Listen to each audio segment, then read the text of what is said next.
Stock market का big bull बोले जाने वाले आज हम बात करने जा रहे हैं हर्षद मेहता। ऑकल्ट इन्वेस्टिगेशन में आज हम बात करने जा रहे हैं स्टॉक मार्केट के बिग बुल बोले जाने वाले हर्षद मेहता के बारे में। हर्षद मेहता का जन्म 29 जुलाई 1954 को हुआ था। इनका मूलांक बनता है 2, भाग्यांक बनता है 1।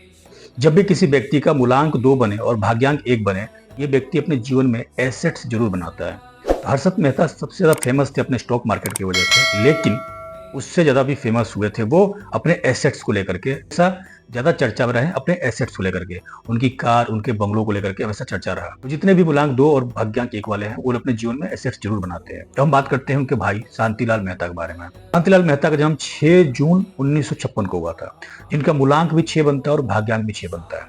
अब इनके बड़े भाई जो हर्षद मेहता हैं, उनका जो मूलांक 2 बनता है, उनके जीवन में अगर मूलांक 6 वाला व्यक्ति आएगा तो उसके जीवन में लोन, कर्ज और कोर्ट केस मुकदमा बढ़ेगा ही बढ़ेगा। एक तो वो ज्वाइन कर लेते हैं अपने बड़े भाई को, तो वहां पे हर्षद मेहता के लाइफ में प्रॉब्लम्स आना स्टार्ट हो जाता है। कोर्ट केस मुकदमा वगैरह बढ़ेगा ही दिखा देता है। अब हम बात करेंगे, उन्होंने जिस कंपनी का नाम रखा था grow more research and assets management. तो देखिए इनके कंपनी के नाम में भी एसेट्स वर्ड आ रहा है। ये साफ साफ दिखा रहा है कि एसेट्स जो वर्ड है वो इनके भाग्य में जुड़ा हुआ है। इनके लाइफ में एसेट्स बनेगा ही बनेगा। अब हम जब इस कंपनी को पूरा टोटल करते हैं तो टोटल करने के बाद इसका नंबर आता है 6 पे। तो कंपनी भी बता रही है कि जिस कंपनी को लेकर स्टार्ट करने जा रहे हैं अपने लाइफ में, वो कंपनी इनको कोर्ट केस मुकदमा और कर्ज बढ़ा देगा, लोन बहुत ज्यादा बढ़ा देगा। अब हम बात करते हैं कि किस ईयर में एस्टेब्लिशमेंट हुआ इनके कंपनी का। तो वो ईयर था 1980। 1980 को हम देखेंगे, जब टोटल करेंगे तो आएगा 9 पे। जब भी मूलांक 2 के लाइफ में 9 आएगा तो इनके कुंडली का 2 भाव एक्टिवेट करेगा, सप्तम भाव और 12th भाव, 12वां भाव, द्वादश भाव। सप्तम भाव जब स्टार्ट एक्टिवेट होगा, सबसे पहले अच्छा भाव एक्टिवेट होगा। तो सप्तम भाव एक्टिवेट होगा तो क्या करेगा, आपके जीवन में बिजनेस बहुत ग्रो कराएगा।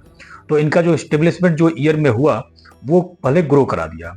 वो ईयर ही डिसाइड कर दिया कि इनका जो कंपनी है वो डूबने वाली है आगे चल करके। क्रिस्टल क्लियर एकदम दिखा रहा है। आरएपी न्यूमरोलॉजी एक ऐसी न्यूमरोलॉजी है जो आपके फ्यूचर को एक्यूरेट बता देती है कि आपके साथ क्या होने वाला है, और बिना किसी कैलकुलेशन का आप बहुत जल्दी चीजों को पकड़ लेते हैं। इनका जो कुछ टाइम बीतता है तो इनका जो 12th हाउस है वो एक्टिवेट हो जाता है और वर्ष आ जाता है 1992। इसका जब टोटल करेंगे हम तो हम यहाँ देखते हैं कि 1992 का जो टोटल आता है वो 3 पे आता है।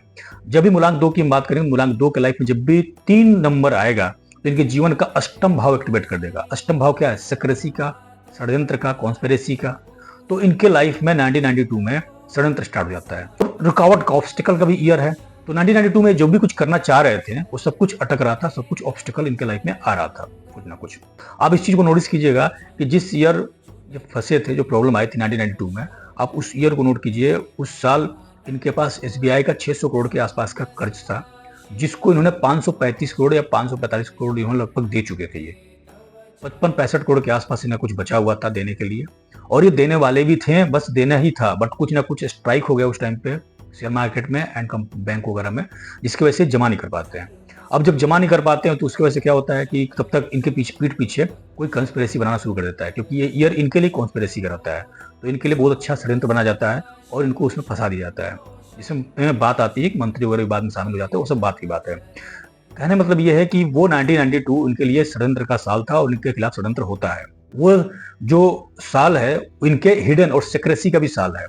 तो क्या होता है, उसी साल इनका डेथ भी हो जाता है। उनका डेथ भी आज तक सीक्रेट ही है, अभी तक क्लियर नहीं हो पाया कि डेथ किस वजह से एक्चुअल में हुआ था। तो आरएपी न्यूमरोलॉजी इतना एक्यूरेट बताती है, आपके हर कंपनी का नाम किस पे रख रहे हैं, उसका फ्यूचर क्या होगा, किस सन में आप रख रहे हैं, क्या कर रहे हैं, हर चीज आपको डीप स्टडी करके आरएपी न्यूमरोलॉजी आपको रिजल्ट देता है।